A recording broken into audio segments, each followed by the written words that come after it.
On va plus loin à présent dans l'essentiel avec Ziad Limam, directeur du mensuel Afrique Magazine. Bonjour Ziad. Bonsoir. Afrique Magazine qui titre en une sur Kinshasa, la capitale de République démocratique du Congo, métropole de 20 millions d'habitants, la plus grande ville francophone du monde.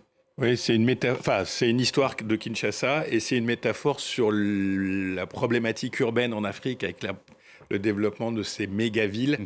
Et tout ce que ça comporte comme enjeu avec le cas particulier de Kinshasa. Comme vous l'aviez fait sur Lagos l'an dernier, par exemple. Voilà, on aime bien les grandes villes, nous. Oui, toujours tourné vers le progrès et le développement. Face à nous, chroniqueur économique, chroniqueur international, ici à France 24, avec des compétences bien sûr aussi en économie, Gauthier Ribinski. Non, c'est faux ça. Bonjour Gauthier. Bonjour Raphaël. Au sommaire, au moins 100 morts dans des frappes israéliennes signalées à Gaza par le Hamas, alors que les Palestiniens commémorent ce jeudi le 77e anniversaire de l'exode lié à la création de l'État d'Israël.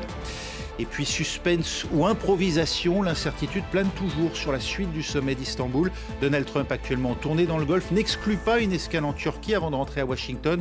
De quoi provoquer la venue peut-être de Vladimir Poutine, alors qu'aucune discussion directe n'a encore débuté entre des délégations dépourvues de chefs d'État. C'est tout de suite, on va plus loin.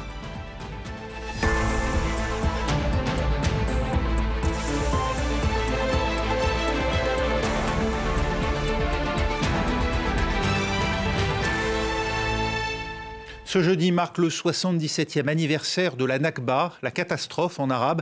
C'est par ce mot que les Palestiniens désignent l'exode de 1948 lors de la création de l'État d'Israël.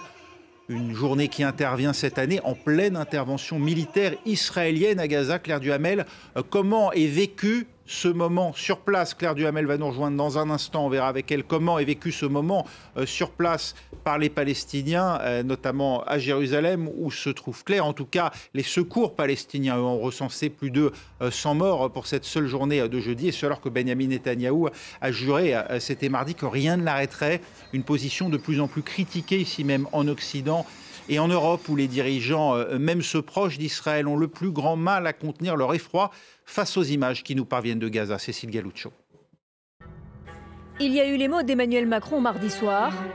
Ce que fait aujourd'hui le gouvernement de Benyamin Netanyahou est inacceptable. Ce qu'il fait, c'est une honte. C'est une honte.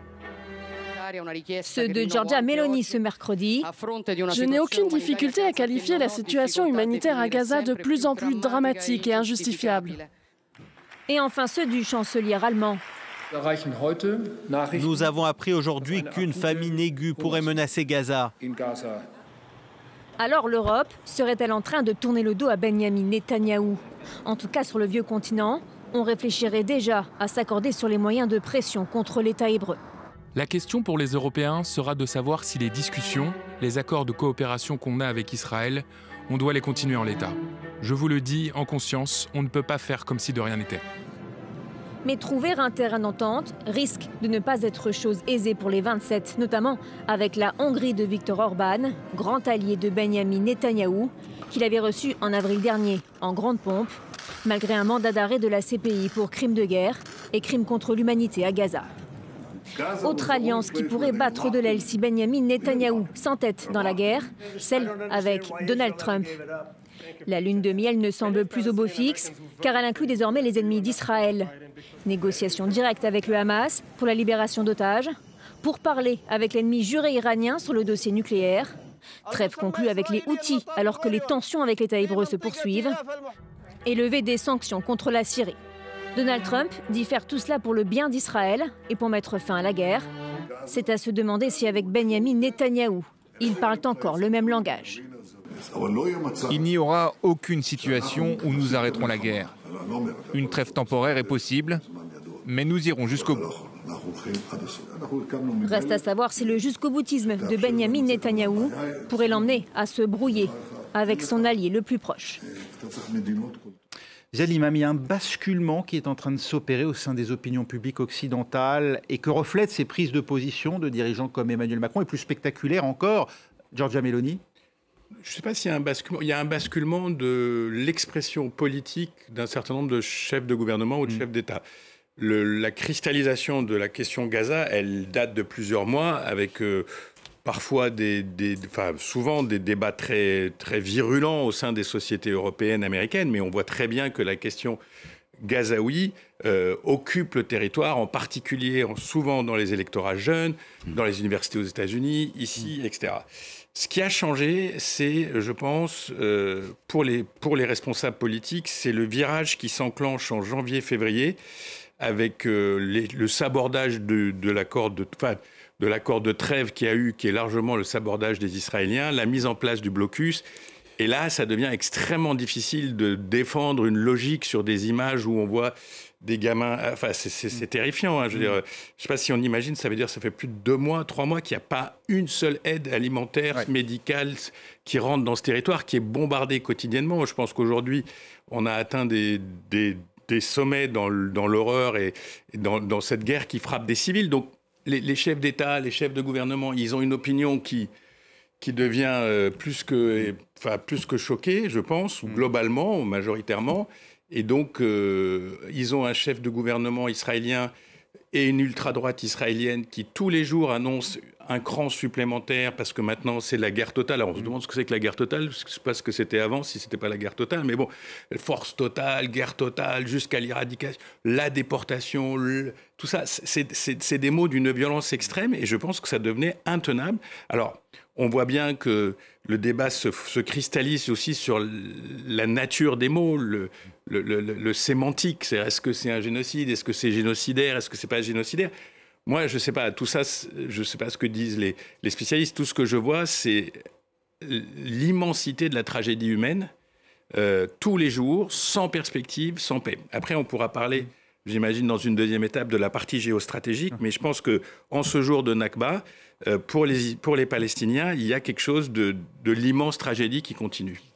Et oui, parce que ce n'est pas que Gaza, hein, c'est les territoires occupés, c'est les camps de réfugiés, un peu partout au Moyen-Orient. Donc, c'est la Cisjordanie, etc. Ouais. Journée de Nakba, vous venez de le dire, hein, donc, qui commémore l'exode palestinien au moment de la création de l'État d'Israël. Claire Duhamel, vous êtes avec nous en direct de Jérusalem. Comment est vécu sur place par les Palestiniens, notamment à Jérusalem où vous vous trouvez, la commémoration de cet événement dans les conditions actuelles ?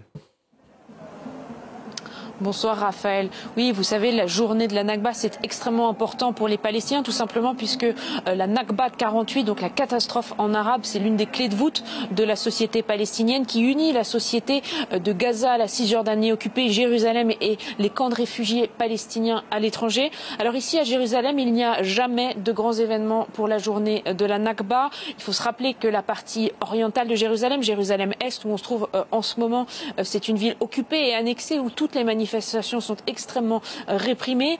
Il y a bien à Beit Jala, en Cisjordanie, à proximité de Jérusalem, une cérémonie conjointe de militants pour la paix, aussi bien israéliens que palestiniens. L'association qui organise cela s'appelle les combattants de la paix, mais grosso modo, ces événements ne réunissent que très peu de personnes.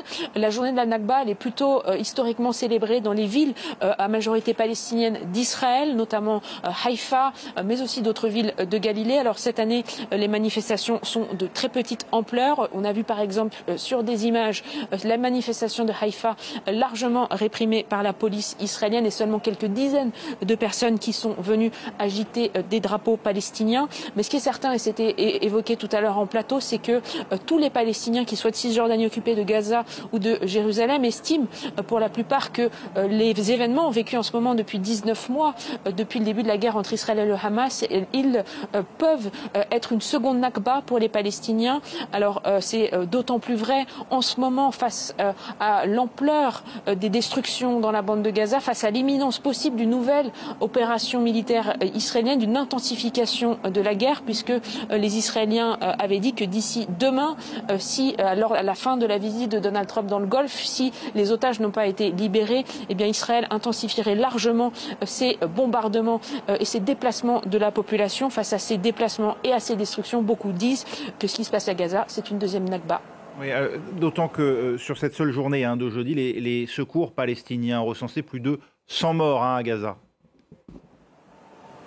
Oui, et c'est un chiffre nettement supérieur aux moyennes quotidiennes depuis plusieurs mois. On parle d'habitude de quelques dizaines de morts par jour, ce qui est déjà évidemment énorme. Mais là, depuis 5 ou 6 jours environ, les frappes israéliennes se sont largement intensifiées. Il y a 2 jours, par exemple, de larges frappes sur l'hôpital Nasser de Khan Younes. Les Israéliens ont dit avoir visé Mohamed Sinwar, qui est le frère de Yahya Sinwar et le chef de facto de la branche armée du Hamas. Il y a aussi eu des ordres d'évacuation de plusieurs quartiers de Gaza City, également du camp de réfugiés de Jabalia. Ce sont parmi les zones les plus peuplées et depuis quelques jours des frappes plus nombreuses. 106 morts, disent les autorités contrôlées par le Hamas de Gaza, mais dont les chiffres sont jugés crédibles par la plupart des organisations internationales qui travaillent à Gaza. Alors pour les Palestiniens de Gaza et pour les analystes, il y a 2 interprétations possibles. Cela peut être les prémices de cette opération militaire israélienne de grande ampleur, mais cela peut aussi signifier l'imminence possible d'un cessez-le-feu, puisqu'habituellement il y a beaucoup plus de frappes dans les quelques jours qui précèdent un cessez-le-feu. Il y a toujours cet espoir, même si il est minime pour les Palestiniens, puisque la visite de Donald Trump dans le Golfe s'achève demain et Donald Trump a promis qu'il y aurait des annonces importantes pour la région. Pour l'instant, aucune annonce de la sorte n'a été faite. Ce qui est certain, en tout cas, c'est que pour l'instant, l'aide humanitaire ne pénètre toujours pas dans la bande de Gaza. Il y a ce plan américain pour faire entrer de l'aide humanitaire. Les Américains ont dit qu'il y a eu un accord passé hier avec Israël et une ONG américaine qui se dit prête à gérer l'approvisionnement humanitaire. Seulement voilà, tous les acteurs humanitaires qui travaillent dans la région disent que ce plan est irréaliste face à l'ampleur des besoins de la population de Gaza. Merci Claire Duhamel en direct de Jérusalem. Gauthier Ribinski, face à ces images qui renvoient aux souvenirs qu'on a pu avoir du Tchad, de l'Éthiopie, du Biafra, faut-il employer le terme que beaucoup des dirigeants, d'ailleurs qu'on a vu dans le reportage juste avant, se gardent pour l'heure d'employer, même s'ils condamnent sans réserve aujourd'hui Israël, le terme de génocide? Le terme de génocide, je pense qu'il sera important si un jour on peut traduire devant un tribunal les responsables de cette action. Moi, je rejoins ce que disait Ziad. La chose la plus importante... Pour savoir s'il y avait une volonté d'anéantissement délibéré des civils, c'est ce que vous dites, des civils palestiniens à Gaza. Est-ce qu'il y avait une volonté presque industrielle d'anéantissement des civils?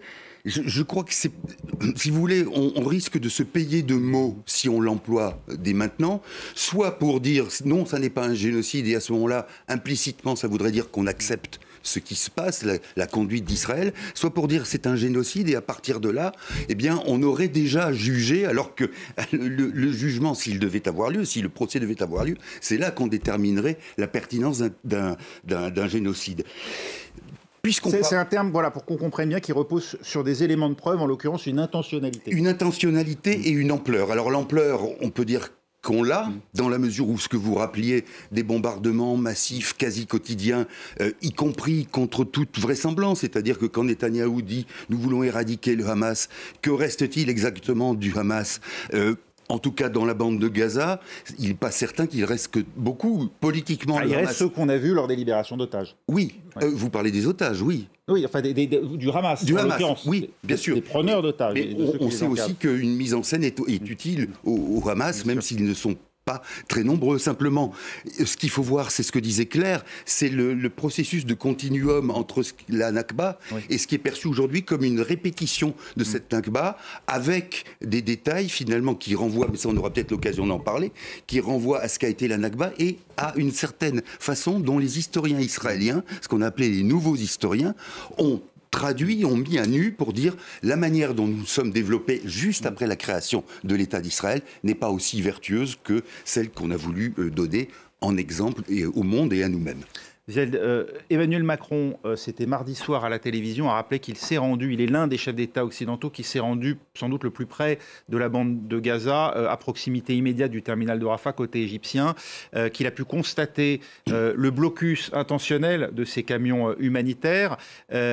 Alors, il n'évoque pas le terme de génocide, mais est-ce que cela, lorsqu'il parle de honte, Emmanuel Macron, doit le conduire à franchir le pas d'une reconnaissance d'un État palestinien, puisqu'il en était question à l'occasion de la prochaine conférence conjointe entre Arabie Saoudite et France à New York en juin? Encore une fois, on est dans le registre du symbolisme politique, mais bon, quand votre politique officielle, c'est de dire 2 États qui coexistent en paix, pourquoi ne pas reconnaître le deuxième? Et il ne va pas le faire tout. Enfin, je veux dire, voilà, c'est juste une logique. Je pense que c'est très difficile, je comprends très bien, pour ces responsables politiques, c'est très difficile de passer ce qu'ils perçoivent peut-être comme des lignes rouges, mais on est déjà bien au-delà de tout ça. C'est-à-dire que le fond de l'affaire, quand même, c'est, depuis le début, c'est la question palestinienne. Et depuis le début, c'est qu'il y a des forces en Israël qui refusent de traiter politiquement cette question palestinienne. Il y a eu 2-3 moments de grâce, les accords d'Oslo, la poignée de main quand même. Quand on y pense maintenant, aujourd'hui, ça paraît tellement surréaliste, la poignée de main entre Isaac Rabin et Yasser Arafat. Mais voilà, et donc le fond de tout ça, c'est est-ce qu'il y a un chemin politique pour les 15 millions de Palestiniens qui vivent aujourd'hui dans le monde, les 2,5 millions de Gazaouis, les 3,4 millions de Cisjordanie, ceux des camps. Ça ne se fera pas d'un seul coup, mais côté israélien, on préfère... Enfin, côté Benjamin Netanyahou et son gouvernement d'extrême droite et d'une partie de l'opinion publique israélienne, la guerre, c'est essentiel pour probablement... Bon, les enjeux sont différents, parce que Netanyahou, il a aussi des enjeux personnels, le tribunal, la cour pénale, enfin bon, ça commence à être lourd. Mais disons que certains s'imaginent régler le problème de Gaza par déplacer la population et raser la ville, ce qui est en train d'être fait au sens propre. Je pense que là, les opinions ne suivent pas. Et là où ça devient très complexe, parce que, comme toujours, beaucoup se passe à Washington. On sent effectivement, comme l'a dit votre collaboratrice dans le reportage, qu'il y a une évolution de la politique américaine. Marco Rubio a appelé aujourd'hui, je crois, ou ce matin, Benjamin Netanyahou pour lui dire qu'il s'était troublé, ce qui est un mot toujours très intéressant en termes de diplomatie, il était troublé par la situation humanitaire. On voit très bien... Après avoir dit qu'il fallait quand même faire une Riviera à Gaza. Hein. Oui, mais ça, c'est du Trumpisme. C'est-à-dire qu'on passe de là... Non, puisqu'il a dit aujourd'hui Freedom Zone. Maintenant, ça a évolué. Mais bon, on sent bien que du côté américain, il commence à y avoir pas forcément l'envie de régler le problème palestinien, pas forcément à long terme, de manière spectaculaire. Il y a en tous les cas un problème avec Benjamin Netanyahou. Il y a un problème avec ce gouvernement israélien qui est contourné quand même de manière très spectaculaire. Des discussions directes avec le Hamas, mais c'est des discussions... Pour la libération d'un otage. Oui, mais ça veut dire que des officiels américains parlent à des gens du Hamas. Les discussions directes avec l'Iran, avec peut-être un JCPOA bis qui serait vraiment un vrai contournement de Benjamin Netanyahou. On est tout près, dit Donald Trump. Hein. La question Houthi, ce qui se passe dans le Golfe, qui est aussi une manière de dire aux Israéliens, regardez tout ce qu'on est en train de faire comme business, comme argent, comme deal, et vous n'êtes pas... Et la Syrie, enfin, est-ce que les gens imaginent la stupéfiante image d'un président des États-Unis qui dit « This is a good guy », il dit presque charmant, à propos d'El-Shara, dont la tête était mise à prix par les Américains. Donc, c'est fou ce qui se passe. Alors, j'arrête là parce que c'est un sujet qui me passionne, mais avec Trump, le problème, c'est qu'on ne sait pas, entre l'initiative et la fin du parcours, si ça ne va pas changer encore 150 fois. Alors justement, le même Donald Trump en Arabie Saoudite qui a marqué les esprits avec un discours qui tourne résolument le dos aux idéaux politiques de ses prédécesseurs. Plus question d'intervenir dans les affaires intérieures des États au nom des droits de l'homme. Il salue au contraire la capacité des pays du Golfe à bâtir leur prospérité selon leurs propres critères moraux et culturels. Écoutez. Les transformations ont été incroyablement remarquables. Sous nos yeux, une nouvelle génération de dirigeants transcende les conflits anciens issus des divisions épuisantes du passé et forge un avenir où le Moyen-Orient sera défini par le commerce et non par le chaos, où il exportera la technologie et non le terrorisme, et où les peuples de différentes nations, religions et croyances construiront ensemble des villes sans se bombarder mutuellement. Et il ajoute, Donald Trump, cela ne vient pas de nous, les États-Unis. L'appel à prospérité et le progrès ne sont pas le fruit d'un rejet radical de votre héritage, mais plutôt du fait d'avoir embrassé vos traditions nationales. Vous avez réalisé un miracle moderne à la méthode arabe et c'est la bonne méthode.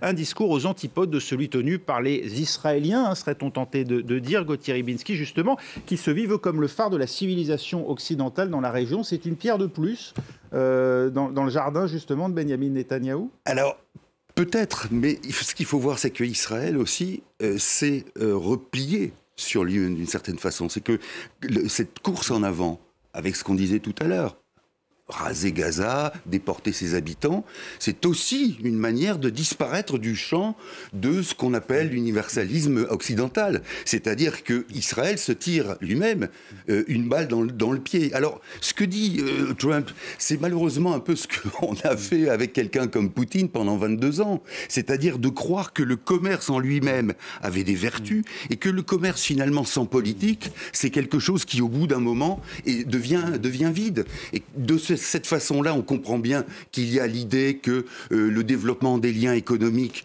est vertueux, mais enfin, on sait aussi ce que sont certaines de ces sociétés du Golfe, comment elles traitent, j'allais dire, l'adversité ou l'opposition, et que de cette façon-là, même l'enrichissement suprême des uns et des autres, même si on supprime les poches de pauvreté, ça ne change rien. Moi, je donne toujours l'exemple de quelqu'un comme Ben Laden, qui était un millionnaire, un milliardaire, que dis-je, et qu'est-ce qui fait qu'il s'engage à aller faire l'ermite dans des grottes afghanes où il ne profite pas de ses milliards? C'est bien qu'il y a quelque chose, c'est pas une justification que je fais là, c'est bien qu'il y a quelque chose d'autre. Et vous n'empêcherez pas... Le matérialisme ne suffit pas. Mais oui, bien sûr, y compris même dans des sociétés où on a habitué les gens à ça. Je vais reformuler ma question. Est-ce qu'il a raison, d'après vous, Ziad Limam, Donald Trump, de considérer que c'est par leur propre sort interne que ces pays arabes trouveront la prospérité et la paix, ou bien est-ce que ce faisant, il n'est pas en train de brader la liberté, l'égalité pour les femmes, notamment sur l'autel du business?